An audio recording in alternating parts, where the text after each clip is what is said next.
Okay, so today's bird bread day for Crash, and this is going to be a 3 or 4 part video instructions. So what I did with this was I added cinnamon sticks, red pepper flakes, green and yellow split peas, and red lentils to some water, and I let it boil for about 10 minutes. Then I added multicolored quinoa, and I let it boil for an additional 3 to 4 minutes. And after that, I added a good handful of brown rice pasta and finished it up for about another 7 to 8 minutes. So a total cook time of approximately 20 to 22 minutes, and this is the finished product. I will let it cool and then I'll start the bird bread. Okay, here's my next step in the process. I got everything together. This is goji berries. This is diced dried mango. These are soaked spelt. I just soaked them overnight, 24 hours. This is actually the remnants of a Nutriberry bag or two. You save the bottom of the bag and add it to your birdie bread. This is some smashed up pellets. That's Harrison's. Also Golden Nobles from Golden Feast, and Tops organic pellets. This is roasted and unsalted sunflower seeds, raw pumpkin seeds. This would be amaranth, and that is millet, and this is ground golden flax. Then I will add some Sunshine Factor, which is a red palm oil. I purchased at the Whole Foods store a apricot and sweet potato baby food, which I'll add. I also have this organic baby food, which is called Just Mangoes, which is good vitamin A. And then I will also add some coconut oil, organic coconut oil. I also have organic pumpkin puree, which I also got from Whole Foods.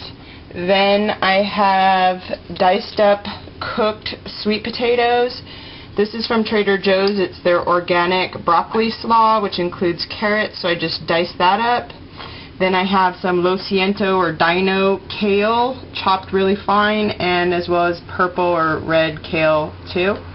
Then my flours that I'm going to add, this is coconut flour. All these are from Whole Foods. Coconut flour, this is spelt flour, this one is brown rice flour, and this is quinoa flour. So I'll mix those together. Then for the top of the birdie bread, I push in brown and golden flaxseed on the very top. So I use a gloved hand, and when the bread's in the dough is in the pan, I just push those seeds in the top to keep them in place. So you mix everything together till you get a good dough. There is really no right and wrong or measured amounts or anything. It's whatever your bird likes, and that's bird safe. And I will show you the dough in a minute. Okay, so this is everything into one bowl. All the ingredients, including a good helping of the mash that I made earlier. And I'm going to mix it all up, and I'll show you what it looks like. Okay, so here's what it looks like mixed together. You can see it's on the dry side. I just use my hand, I glove up. It's on the dry side, so what you're going to do is you're going to add a little bit of, I use filtered water, and to make this the consistency of a spreadable soft dough. It doesn't have to be really a hard dough. Okay, I'll be right back. Okay, so I added enough water. Here's what my dough ball looks like. It's a little kind of on the firm side, but not too firm. You want it to be able to dry out while it's cooking and not be super crumbly. So it's kind of in between. That coconut oil and red palm oil will help keep this moist. So now I will put it in a baking pan. I will grease the pan with the coconut oil, and I'll be right back. Okay, I've gotten it all spread out. I use aluminum foil pans.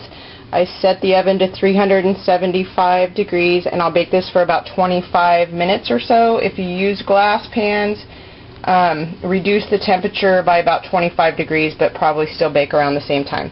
So I have these mixed flax seeds, that's brown and golden flax, and I'm going to just spread them all over the top of the bread, like so, and then I just push them in so that they stick to the dough and they aren't going to fall out once it's cut. So it's going to go ahead and bake, and then I will cut these and I'll show you what I do with them. Okay, so the bird bread's out of the oven, and I just flip it over onto a cutting board while it's still pretty warm and cut it. It's a lot easier to cut it while it's warm, and that's what it looks like cut up.